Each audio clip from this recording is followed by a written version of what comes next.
I'm Richard Porter. I'm Jonny Smith. And this is On the Other Side of Things, the Smith & Sniff spin-off in which we answer your questions.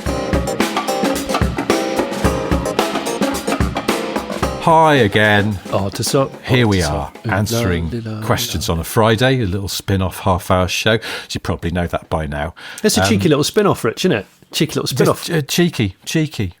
Everything's cheeky. Arguably, cheeky pint, cheeky curry. Arguably, Otosot actually has substance, whereas the main podcast doesn't.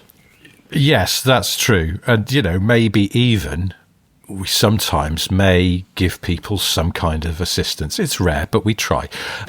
Speaking of which, there's a listener called Wilfred here. He says, I'm mid-A-levels and I'm burdened with a lovely but highly incompetent group of friends. Happy mid-A-levels, Wilfred. Yes. At the end of the summer, 9 of us are making our way down to Bodmin from Canterbury for a week's camping. All in about 6 or 7 hours driving, depending on the A303. I came up with this brilliant plan, but it's now at the stage where it's actually going to happen. And of the 9 of us, only 2 drive. One of us will take 5 in her vast Mark 7 Polo. And I'm taking the other 4 in an up. Brackets Beats edition, no less, and 5-door. My questions are these. 1. Any wisdom on how to fit 4 people, a big tent, camping gear, individual luggage, and 4 humans, plus a bodyboard, if I can even entertain that idea, inside a VW Up, for which a roof box is impossible? And 2, will we even be able to move with the suspension grounded out and 59 brake horsepower, of which, let's say, 50 are alive once we have the aircon on? Or am I overthinking this? Given in the past, families of 16 used Minis and 2 CVs for the same function. Thanks. Dear Wilf. And please do respond before the 15th of August, Ombudsman. Well, here we are, look. We're doing this in, it's May still, so I think the Ombudsman has no concern here.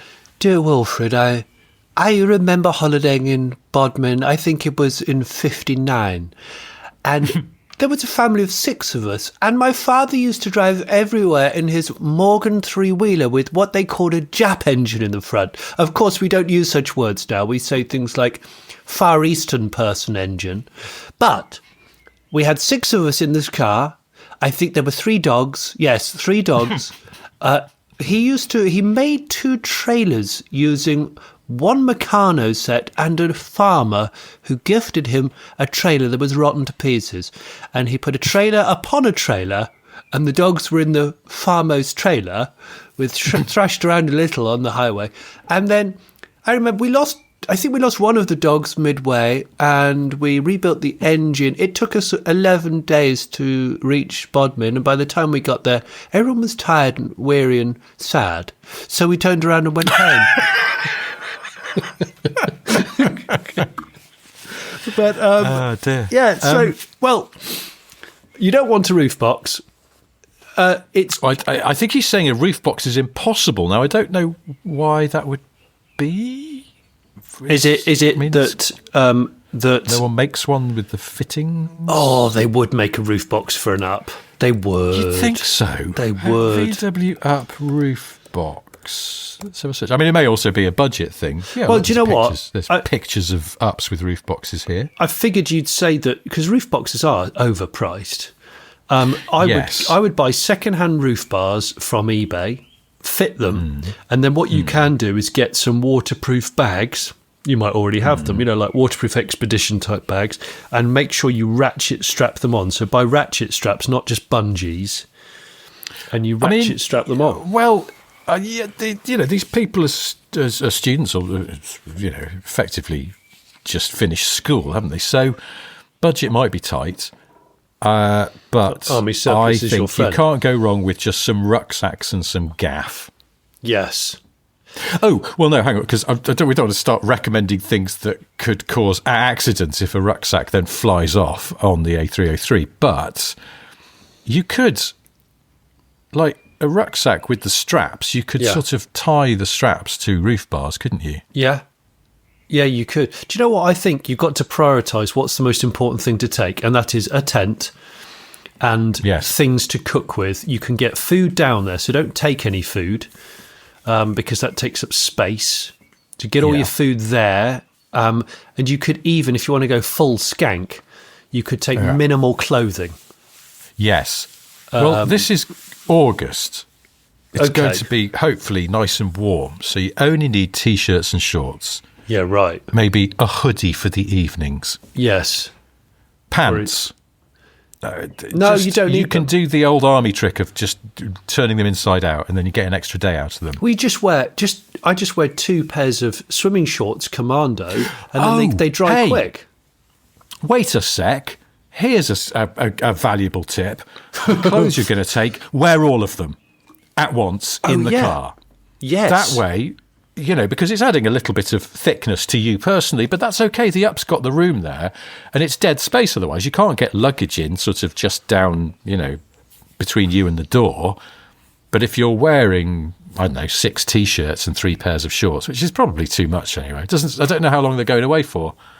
Oh, a week's camping. Sorry, yes, a week. All right, there we go. A week. So, yeah. And then, wear trunks, obviously, underneath the shorts. And then then pants and socks, they're small. You can just sort of shove those in the glove box. Do you know what you could do, though, Wilfred? You could see if you can get a second-hand tow bar and then just borrow a friend's trailer. There's always a friend of the family with a trailer. And a little trailer will give you so much more space than a boot. So actually you could fit a tow bar yourself and then borrow a trailer, FOC, make sure the tyres are pumped up and checked, for goodness sake. You don't want a collapsed bearing or a shit tyre on the motorway. And then load it all into the trailer with your little tonneau, and you'll have a whale of a time. And you can obviously take the trailer off as soon as you get there and leave the trailer in your tent or next to your tent with all your gear.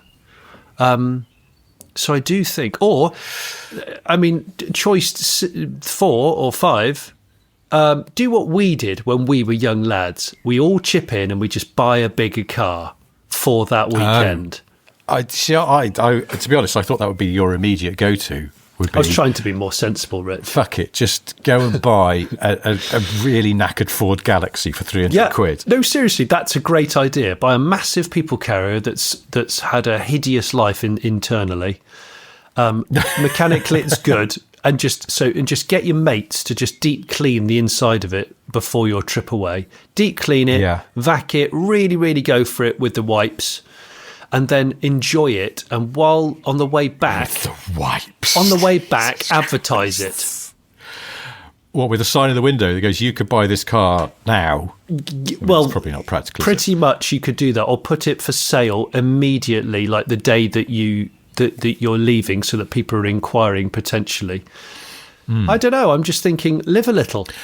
No, it's good. Chip in and do it. These lateral thoughts are potentially important. I was hoping. I just realised, of course, that it sounds like Wilfred and his friends are kind of VW loyalists. So perhaps they'd want a Chiran. Oh, I love a baggy Chiran. Because also then VWs, they're going sort of down to the West Country. Quite, it is quite VW country. It's going to be T5 heavy. T5 heavy. You're not going to be able to get a T5. No. But it does look like you can get. Let's have a look here. There's a Chiran. Hang on. I've gone into the hellscape of Facebook Marketplace. You could buy a Chiran and paint it up to look like a festival split-screen van. And everyone will think that it's fun, and you'll be able to sell it for more money because you've painted flowers and things on the side of it and bomb stuff. There's a Chiran here that runs and has an MOT for £1,200. Well, no. Still quite a lot of money, isn't it? Which you could be spending on. But you're not going to sell it. You're not going to buy it for that, are you? Remember the old adage? Yeah. I think that's a great. And then you could borrow if you buy a second-hand car with a tow bar, which I've done before, the Passat that cost us 45 quid had a bar on it. And my friend Dan he got a Caravan from eBay for about 100 quid and went on possibly the cheapest holiday of all time. So you could do that with a borrowed trailer.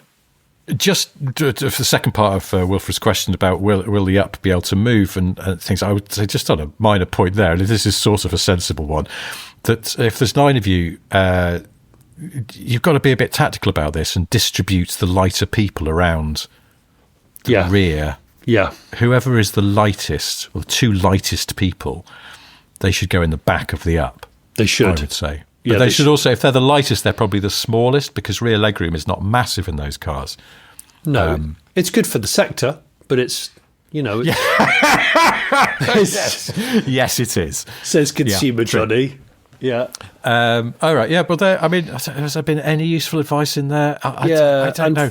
Wilfred, the fact is that you're service your car before you go.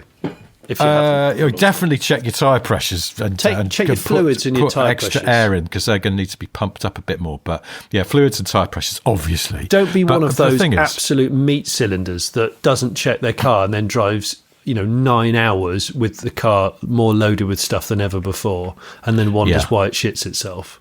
Don't be that person.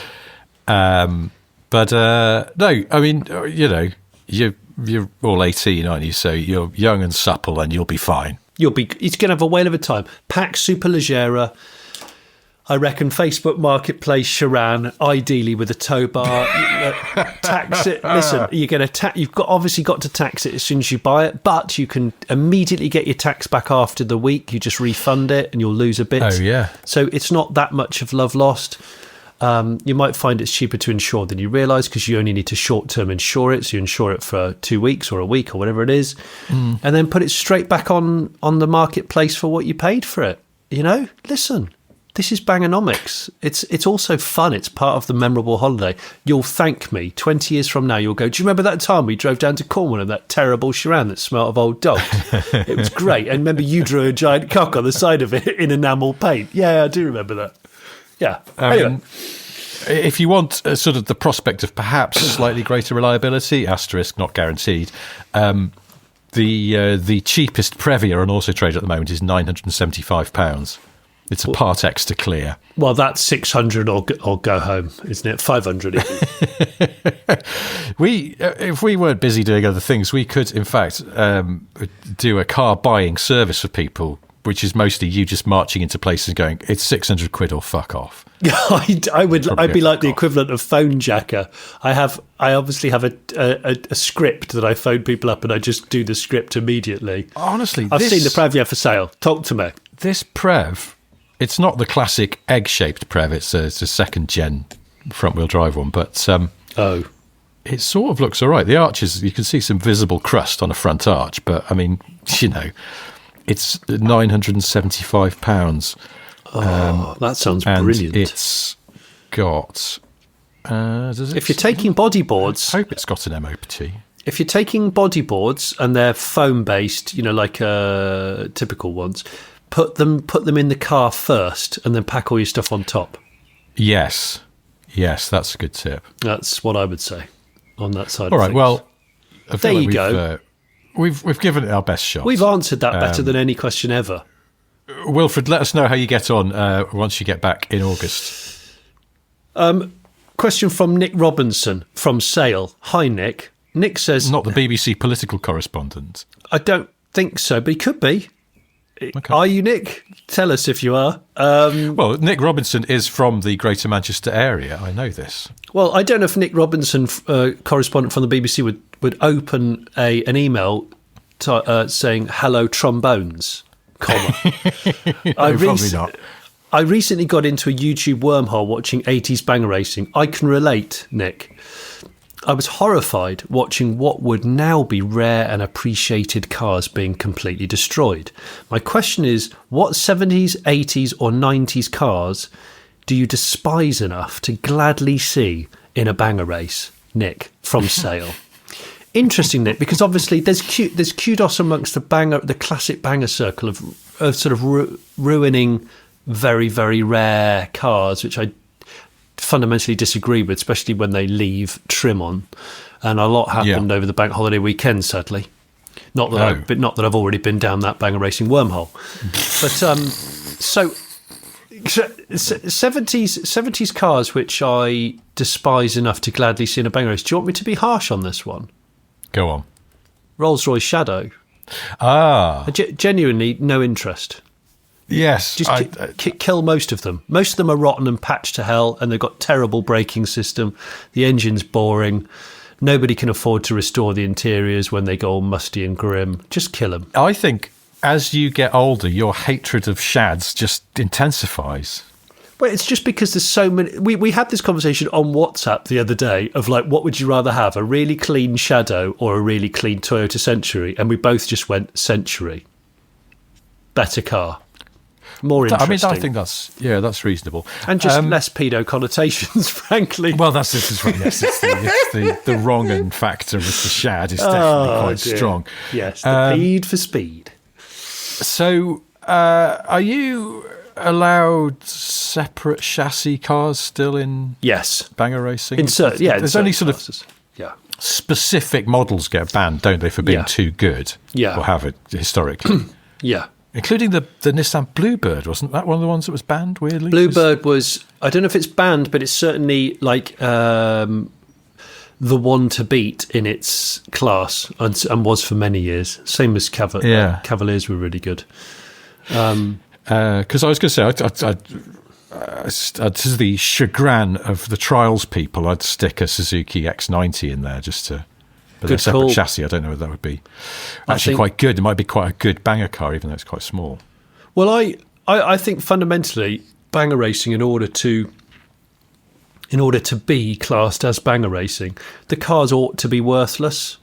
And that's another reason why I think it's got out of hand with the whole like pre-1970 classes. Now it's just wrong. But so there's a lot of stuff like second generation Corsas. Not interested. I don't think they're particularly good. I'm not going to miss them, I think, ever. So, yeah, bin them.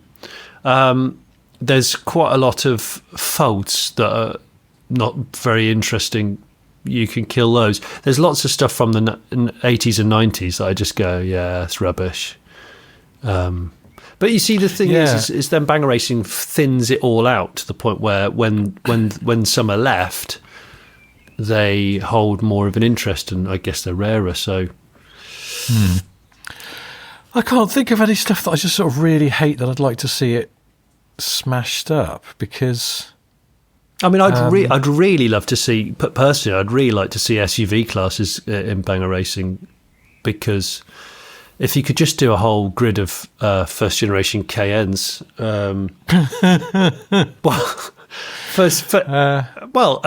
why not? I mean, I've seen them doing Jag XFs. I've seen Jag XFs going around. Really? Yeah. For the past couple of years, there's been XFs, Chrysler 300Cs. Yeah, lots of stuff that's quite modern now. Yeah. Weirdly, I've seen Jag X. The coupe? The XKs. Yeah, XK coupe. I've seen those. No. Yeah, really, really. Dear. I know. Sigh. Nothing is too sacred, unfortunately, on that side of things. Well, so I hope that answers your question, Nick from Sale, who might be a correspondent, but doubtful. It probably isn't, yeah. So Simon is another listener who's written in, and he says, hey guys, while driving to a job the other day, I found myself following a new Clio with trade plates, presumably heading out on a test drive. On my return a few hours later, the Clio was parked. He's put parked in inverted commas, at the side of a fairly busy roundabout, hazards flashing. And there on the other side of the roundabout, where the dealership is, was a sheepish-looking young man in a shiny suit, carrying the green plastic can of shame in the direction of the Clio. This then reminded me of the time in the mid-90s, when even Nokia 3310s hadn't been invented. It was a different time. That a salesman who was accompanying us as my dad tested a racing green Rover Metro 1.1S had to leave us fuelless on a busy A-road several miles out of town to trudge up a farm path to borrow their phone and ring for help when it ran out of fuel. As an aside, the dealer sent out their very burgundy, old but still minty Marina pickup service vehicle. Oh my gosh. I know, wow. In the 90s, that's amazing. Very So my burgundy. question is, when is the most embarrassing time you've run out of fuel on a test drive or another journey? Okay. Cheers, mate. Thanks, mate. Bye. Simon. This is because dealers historically always have cars running on dregs of fuel, right? Whether you're a used car dealer or even a new car. So I've run out of fuel before in my Mark 1 Granada in rush hour in Cheshire, and at the time I did have breakdown recovery, but because I knew I'd run out of fuel and I wasn't that far away, I thought I'll just go home and get a spare can, which I'd left in my other car, my Beetle. Handily, and I think I was 19. I'm not saying this is a great decision, but because I was in a bit of a fluster, I realised in the boot of the petrol-less Granada, I had. Do you remember a GoPed? Do you remember GoPeds? Yes. I had a GoPed on test at the magazine I was working on, and I was taking it back to work after testing it. And I thought, hang on, that's got a tank full of two-stroke in it.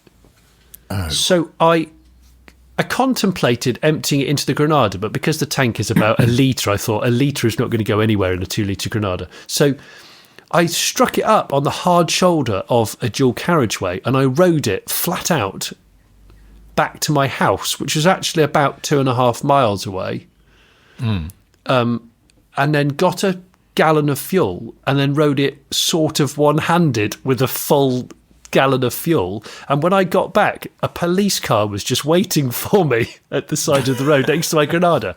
And they went, "Is this your car?" And I went, yes, it is. I'm sorry, I've run out of fuel. And they went, "Yeah, we were just about to tow it away because we thought it had been abandoned."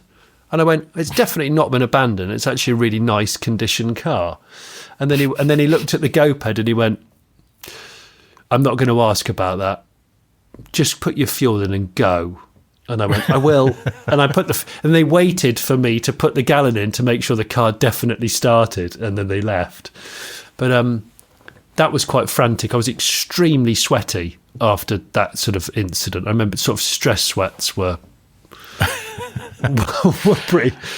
So I've done that, and I have run out of fuel at other embarrassing times. I ran out in a Ferrari 250 GTO replica. I remember that. Yeah, and I remember the car, and that was both one of the most stressful mornings, but instantly redeemed itself by the fact that it ran out of fuel at the top of a massive hill. And as it was spluttering and I was dipping the clutch and doing all sorts, trying to get the car, at the bottom of the hill was a Tesco fuel station. And I actually stalled the car and just cruised up to the pump, super casual, and then just got out and filled it with super unleaded. It was such a redeeming moment for a failure. I was so pleased. You? What about you? This was quite embarrassing in that I had borrowed a Bentley Continental GT. Bentley. And it was a lovely car and it looked beautiful. It was a great spec. And it was when I lived in London, so it was parked on my street. And the neighbours had at various points admired it, and so some of the guys who lived on my street who were really into cars wanted to come and have a proper look at it. And so it was quite an attention-seeking car. It stood out on that street, and I went somewhere in it, and I was coming back probably a bit late. The fuel light came on, and I thought, I can make it home. It's going to be a bit marginal, but I can make it home. It's fine. I don't want to have to stop. When you're in that situation, you just go, I don't want to have to stand and fill up now. I'll be okay. And so I got home and the gauge was properly on the stop and the light was on, but I was like, I think it's okay. The next morning, it was the weekend, we were supposed to be going out of town to see some friends. And of course, I said to my wife, we'll take the Bentley. Let's go in the Bentley. We're going to have a little jaunt out of town in the Bentley. And so got in it. In fact, I think I said, do you know what? She was still packing up or whatever. So I went, there's a petrol station just down the road. I'm going to go and fill it up and then we can just hit the road when you're ready. Went outside and it wouldn't start. Oh, no. And I guess the computer had gone, nah, mate, no, you had your time. And then I remembered that I'd given away or lent my fuel can. So I had to go and buy a can of fuel and then fill it up and then come back. And stand at the side of my street, topping up this sort of like 150 grand Bentley with a shitty, cheapo green plastic, as Simon says, the can of shame, topping up this beautiful car with this shitty little sort of like, home lawnmower spec can. And of course, this is the point at which several of the neighbours happen to be coming out of their houses and going, "You're all right there, Rich. What's going on there then? What's that? You said it was thirsty." You're all right. So in terms of embarrassment and just looking like a bit of a prick, that was probably a memorable moment when I feel like, I don't want to jinx it, but I can't remember running out of fuel as a thing at the side of the road. It's quite embarrassing. When I picked my Beat up, the previous owner had left about 3/4 of a tank of fuel in it, and it was a bit of a drive. And for some reason, the nav and my own fecklessness as well of ignoring instructions, it took me ages to get home.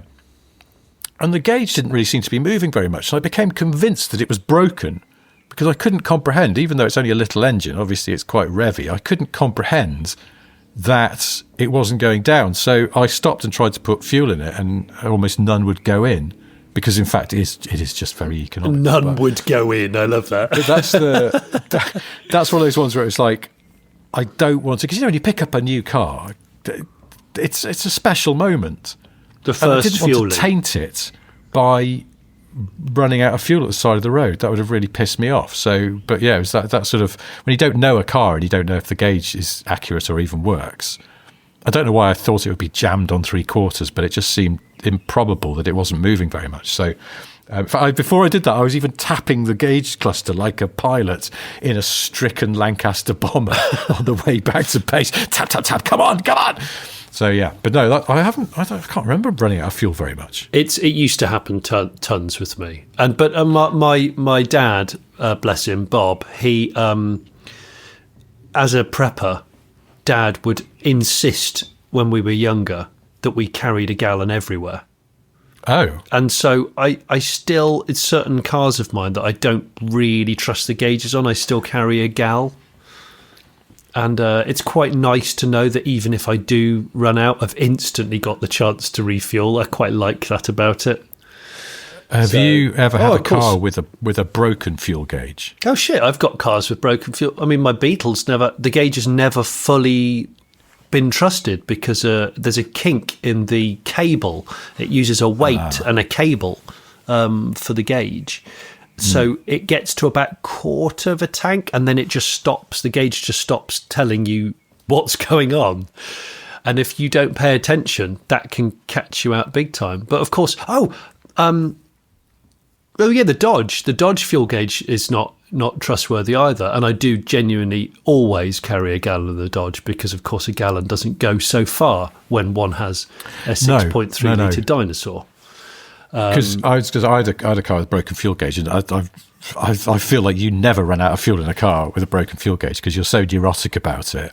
I used to just zero the trip, but basically once it had got, like, we'd done 80 miles, but I was just better go and bought some more petrol just in case, even though that was ridiculous. But no, that's what I do with the Dodge. Overcompensating. That's totally what I do with the Dodge. Every time I take it out for a drive, I brim it.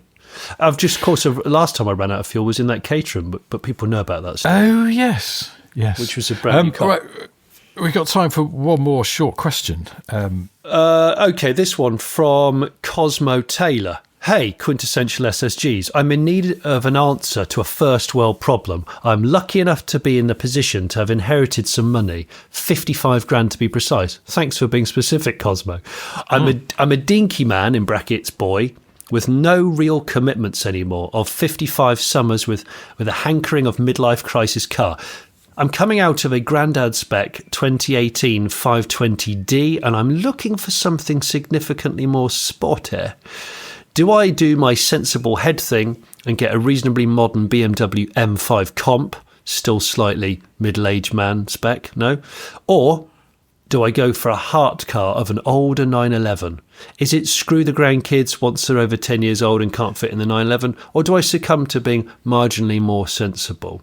I suppose the real question here, chaps, is, are these cars even comparable?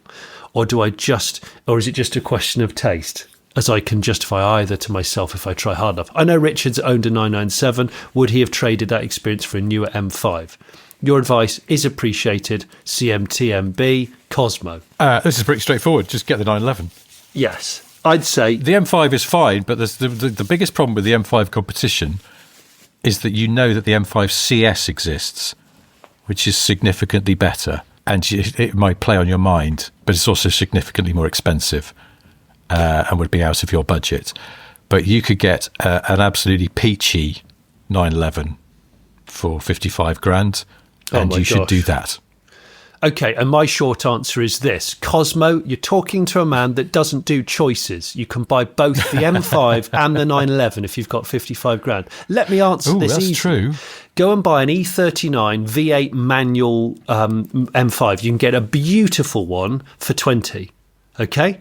20 grand buys you that. Then you've got 30 to go and buy a 911. 30 grand does get you a decent 911, like 997 if you look around. Yeah. And that is what I personally would do. Then you go, I wonder which car I should drive today, every day. You can do that, and because you're a man of a certain age, you can insure these cars comfortably. Go and do it. You'll thank me later. Good. Okay. Well, there's a pair of answers there for you. Take your pick. No, that's very good. And on that note, we should end. But if you have a question for us, hello@smithandsniff.com. We'll be answering more questions next Friday. Until then, goodbye. Bye, guys.